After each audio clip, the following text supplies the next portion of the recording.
അല്ല, പാർട്ടിയെ സംബന്ധിച്ചിടത്തോളം ഒരു തെരഞ്ഞെടുപ്പിൻ്റെ ഭാഗമായിട്ട് ഒറ്റക്കെട്ടായിട്ട് നിന്ന് മുന്നോട്ടേക്ക് പോകുന്നതിന് പകരം ഒരു വ്യത്യസ്തതയുണ്ട് എന്ന് വരുത്താൻ ആവശ്യമായ രീതിയിലുള്ള നിലപാടാണ് അദ്ദേഹം എടുത്തിട്ടുള്ളത്. ആ എടുത്ത നിലപാട് പാർട്ടി സംഘടനാ വിരുദ്ധമായ സമീപനമാണ്. അത് സ്വയം ഉൾക്കൊള്ളുകയും ആവശ്യമായ തിരുത്തലുകൾ വരുത്തുകയും ചെയ്യുക എന്നുള്ളതാണ് കൃഷ്ണദാസുമായിട്ട് ബന്ധപ്പെട്ട് പാർട്ടി തീരുമാനിച്ചത്. പരസ്യതാക്കിയതാണ്, അല്ലെങ്കിൽ നിങ്ങളോട് പറയില്ലല്ലോ. രണ്ട് തരം താക്കീതുണ്ട്. ഒന്ന് പരസ്യമായിട്ടുള്ള താക്കീത്, അതിപ്പോൾ നിങ്ങളോട് പറഞ്ഞ കാര്യം. മറ്റൊന്ന് താക്കീത്, അത് പാർട്ടിക്കകത്ത് ചെയ്യുന്ന താക്കീതാണ്. ഇത് പരസ്യമായിട്ട് വന്ന പശ്ചാത്തലത്തിൽ പരസ്യമായ താക്കീത് തന്നെയാണ് പാർട്ടി സംസ്ഥാന കമ്മിറ്റി ഉദ്ദേശിക്കുന്നത്. ഞാൻ പറഞ്ഞില്ല, താക്കീത് പറയാണ്, സെൻസർ പറയാണ്. എന്ത് കാര്യം? താക്കീത് പറയാണ്, സെൻസർ പറയാണ്. താക്കീതാണ് ആദ്യത്തെ ശിക്ഷ. സെൻസർ അതിനേക്കാൾ കർശനമായ താക്കീതെന്നാണ് അതിൻ്റെ കൃത്യമായ അർത്ഥം. ഇത് താക്കീതാണ്, പരസ്യമായിട്ട് പറയും, അത്രയേ ഉള്ളൂ.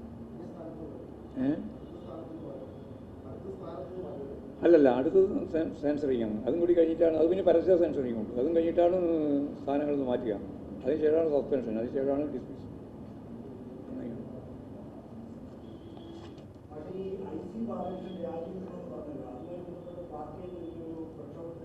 അല്ല, ഇപ്പോൾ തന്നെ അവിടെ പാർട്ടി പ്രക്ഷോഭത്തിലാണുള്ളത്. ജനങ്ങളാകെ പ്രക്ഷോഭത്തിലാണ്. പാർട്ടി മാത്രമല്ല, എല്ലാവരും പ്രക്ഷോഭത്തിലാണ്. എല്ലാവരും പകൽ വെളിച്ചം പോലെ മനസ്സിലായില്ലേ? ഒരു MLAക്ക് ഇതുമാതിരിയുള്ള സംഭവം ഉണ്ടാകാൻ പാടില്ലല്ലോ. എല്ലാവരും, ഞങ്ങളാരും പറഞ്ഞതൊന്നുമല്ലല്ലോ. ഈ പറഞ്ഞ ആത്മഹത്യ ചെയ്ത വിജയം നമ്മളാരും ആളല്ലല്ലോ. കോൺഗ്രസിൻ്റെ തന്നെ DCCയുടെ ഏറ്റവും പ്രധാനപ്പെട്ട 19 കൊല്ലക്കാലത്തിൻ്റെ ജീവിതം തുലച്ചു എന്നാണ് അദ്ദേഹം പറയുന്നത്. ഒരു കോൺഗ്രസിൻ്റെ നേതാവിൻ്റെ അവസാനത്തെ ദാരുണമായ ഒരു അന്ത്യം, അതിലേക്ക് എത്തിച്ചേർന്ന സാഹചര്യം, അതിലൊന്നും നിങ്ങൾക്ക് വൈകാരികമായ ഒരു തലവും മാധ്യമങ്ങൾക്ക് കാണാൻ സാധിക്കുന്നില്ല. ഇരട്ടത്താപ്പാണ് നിങ്ങൾക്ക് ഈ മുഴുവൻ കാര്യത്തിൽ.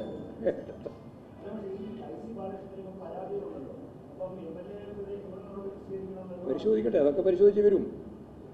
ഇത് ഞാനിപ്പോൾ പറയുന്നത്, ഇത് ഒരു ധാർമ്മികമായ പ്രശ്നമല്ലേ? ക്രിമിനൽ നിലപാടുമായി ബന്ധപ്പെട്ട കാര്യങ്ങളും അന്വേഷണമൊക്കെ വരും.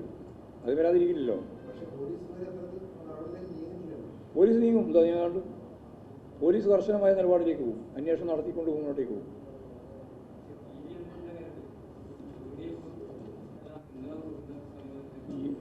അൻവർ മുമ്പേ UDFൻ്റെ ഭാഗമാണ്. പിന്നെ വെറുതെ അതിനെപ്പറ്റി ചർച്ച ചെയ്യേണ്ട കാര്യമില്ല. ഒന്നും ചർച്ച ചെയ്യാൻ ഉദ്ദേശിക്കുന്നില്ല.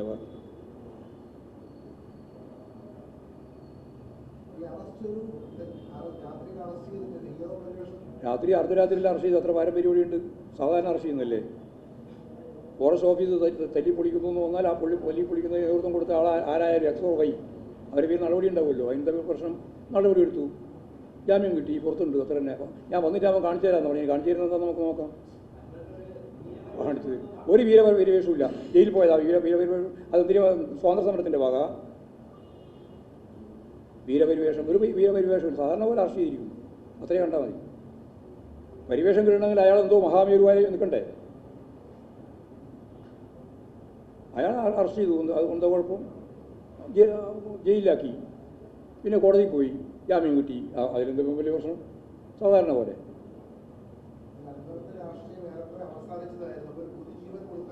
ഒരു പുതുജീവനുമില്ല ഇതിൻ്റെ അകത്ത്. അവസാനിക്കുമെങ്കിൽ അവസാനിച്ചത്, അല്ലെങ്കിൽ പുതുജീവൻ ഉണ്ടെങ്കിൽ പുതുജീവൻ. ഒരു ജീവനുമില്ല. UDF ആണ്. എന്ത് ജീവൻ? UDF ആവാൻ വലിയ ജീവൻ വേണോ?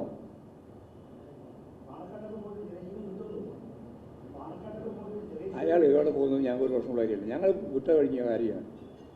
അതിന് ഞങ്ങൾക്ക് യാതൊരു പ്രശ്നമില്ല, ഒരു ഉത്കണ്ഠയുമില്ല. ഇതെല്ലാം കേരള രാഷ്ട്രീയം അറിയുന്ന എല്ലാവർക്കും അറിയാം. 2 മുന്നണിയേ ഉള്ളൂ കാര്യമായിട്ട്.